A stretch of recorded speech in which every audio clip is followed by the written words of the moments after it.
बात करने लिखने और पढ़ने की बात है, मैं उन्हीं से लिख पढ़ नहीं पाया हूँ।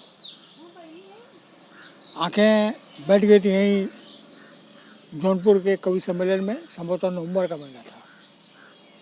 तब से अब तक डॉक्टरों के चक्कर में रहा। करिए मेरा 15वां मामला है। बात उठती आज़ादी के 75 साल। आज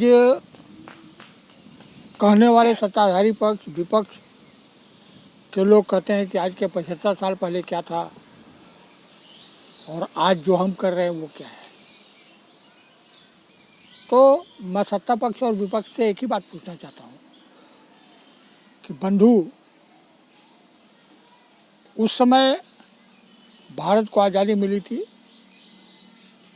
अंग्रेज जितना लूट के ले जा सकते थे वो ले गए, पानी के जहाज़ों पर लाद के ले गए, देश को कंगाल और मुफलिस बना के छोड़ा था। हमको याद है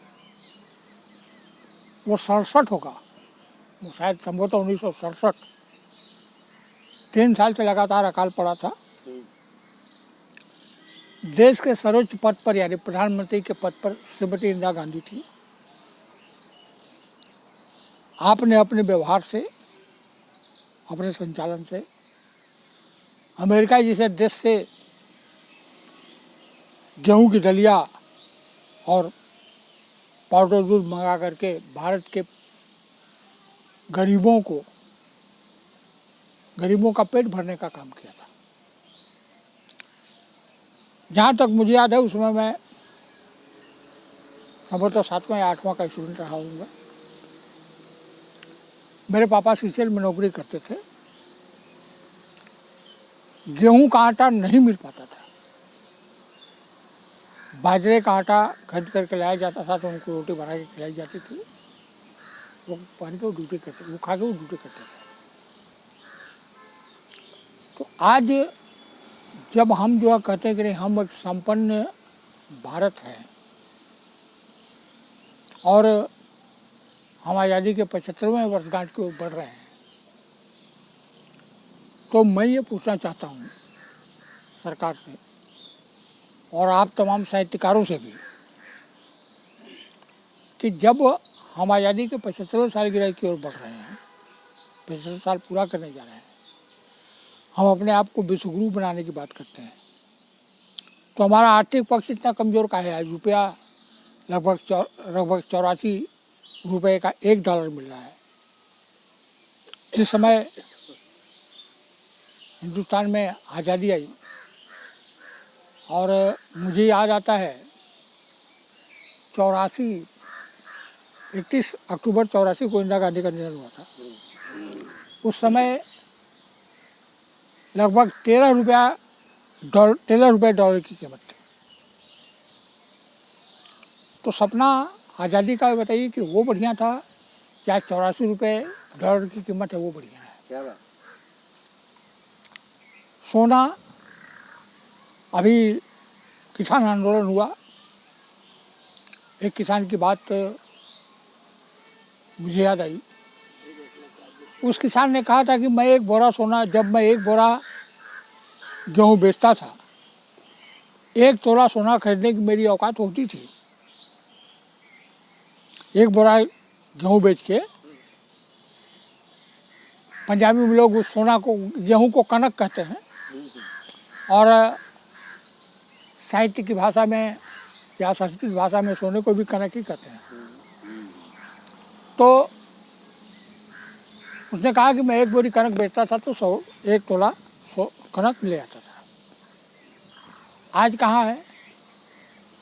इत्तेफाक से चाहे मेरे मित्र हों, चाहे दोस्त हों या मेरे शुभचिंतक हों, मैं अगर यहाँ से 1 कुंटल सोनकर जी के यहाँ अपना गेहूँ पैदा हो जाता, अगर इनसे बचता है, मैं हाथ पांव जोड़ता हूँ कि भाई 1 बोरा मुझे भी दे दीजिए, तो लगभग 2000 रुपया या 2500 रुपया उसकी कीमत होती है। 2000 से 2500 रुपया,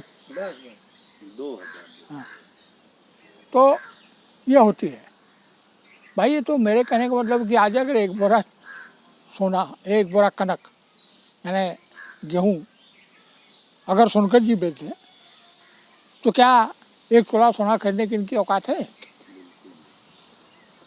मेरा ख्याल है कि तो 5 गुना बल्कि 50 गुना है। 26 कुंटल बेचेंगे तब। तो भाई हम कहाँ बेचेंगे तब 1 तोला सोना है। हाँ, तो वही मेरे कहने का मतलब है कि तो हम कहाँ आज़ाद हैं और कहाँ आज़ादी की 75वीं वर्षगांठ है।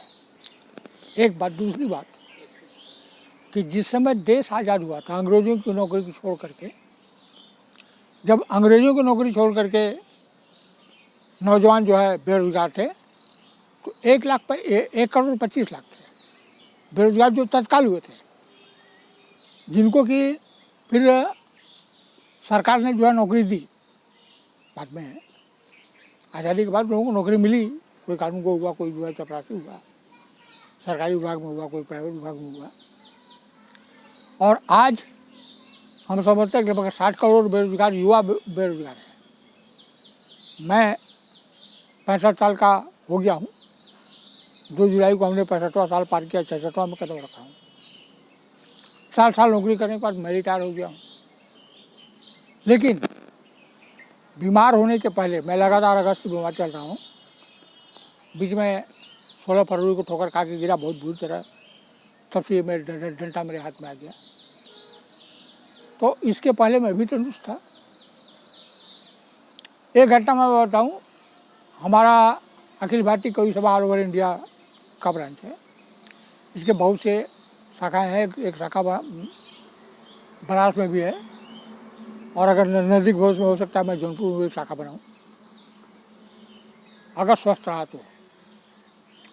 तो अखिल भारतीय कवि सभा की बात जब आती है या जो होता है, तो हम लोगों ने भी प्रश्न किया था। हम लोग भी हर साल मैंने आप लोगों से वादा किया है कि अगली बार जब मैं आऊँगा तो सोनकर जी के पास लगभग 20 किताबें हैं, जो दस्तावेज हमने छपाया 2004 में, वो आप लोगों की जरूरत रखूँगा। तो उसमें आप देखिएगा कि मैं लगातार हिंदी के प्रचार प्रसार और उत्थान के लिए ही काम करता हूँ। हमको हमारे अध्यक्ष जी, जो राष्ट्रीय अध्यक्ष हैं राम प्रताप निश्चल जी, उन्होंने ऑफर किया था कि आप एक काम कीजिएगा अंसारी जी, 31 जुलाई को रिटायर हो रहे हैं, आप 1 अगस्त से मेरे यहाँ ड्यूटी ज्वाइन कर लीजिए।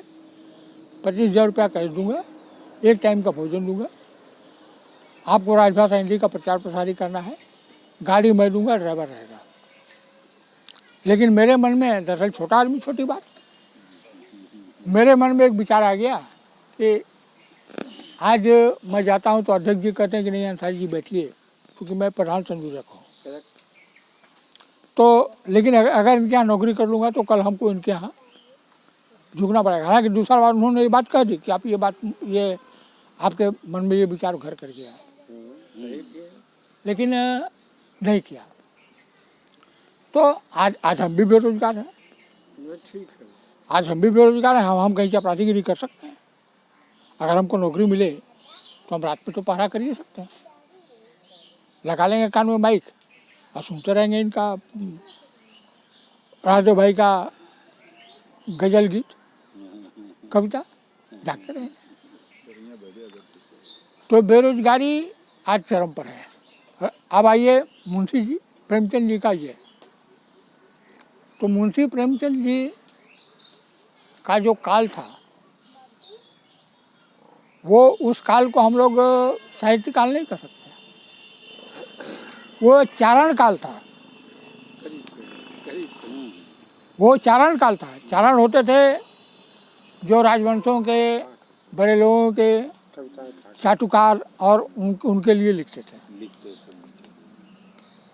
मुझे याद आता है पृथ्वीराज के लिए बिरदावली गाने वाले। हाँ, बिरदावली गाने। पृथ्वीराज के लिए किसी ने लिखा था पृथ्वीराज रासो, क्या प्रेम चंद्रबरदाई।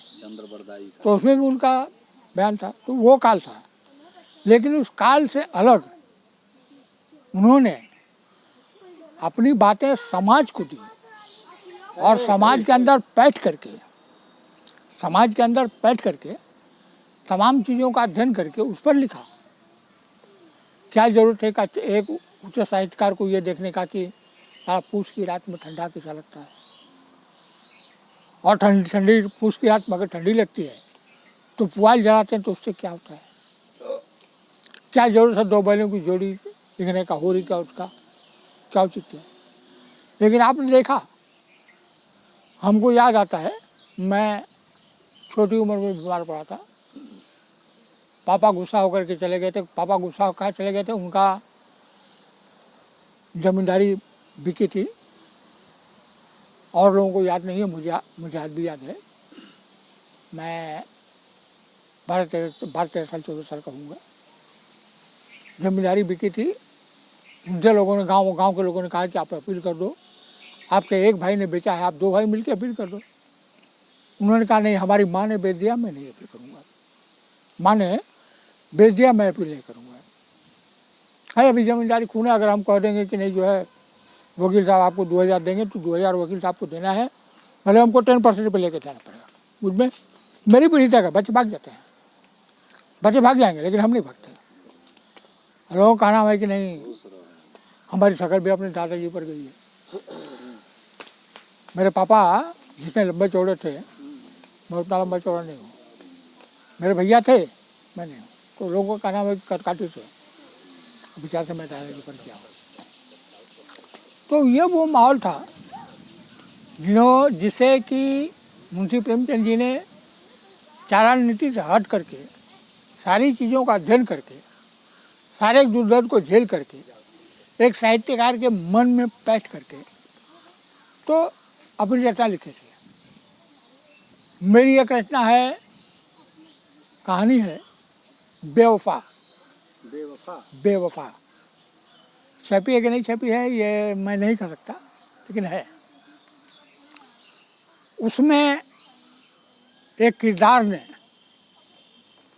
एक गांव के गरीब घर की लड़की को गांव से उठाया, अपने साथ ले गया, शादी किया, ब्याह किया, सब कुछ किया, संपन्न हो गया। गांव शहर जाके कारोबार करके संपन्न हो गया। लेकिन सब्जी का ठेला लगाता था, एक दिन गाड़ी ने ठोकर मारा, ठेला जो है उसके कमर पे गिरा और पाँव हाथ में उसका दोनों पाँव कट गया, एक हाथ कट गया, एक हाथ रह गया। पत्नी उसकी सेवा करती थी, बार बार जा कर के नौकरी करती थी, ठेके में काम करती थी। एक दिन उसने देखा कि पत्नी जो आई तो ऐसा लगा कि उसके साथ बलात्कार हुआ, इस तरह का एहसास उसको हुआ। और उसी दिन पत्नी ने कहा कि चलिए हम लोग गांव लौट चलते हैं, गांव लौट चलते हैं, यहाँ कुछ नहीं है। लेकिन उसके शारीरिक बनावट से, शरीर के वस्त्रों से उस नए को ये एहसास हुआ कि ना इस पत्नी के साथ कुछ हुआ।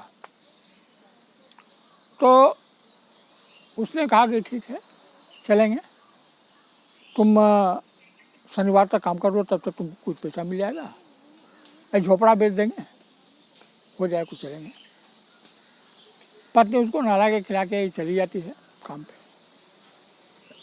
सारी भावना उसके मन में जागती है।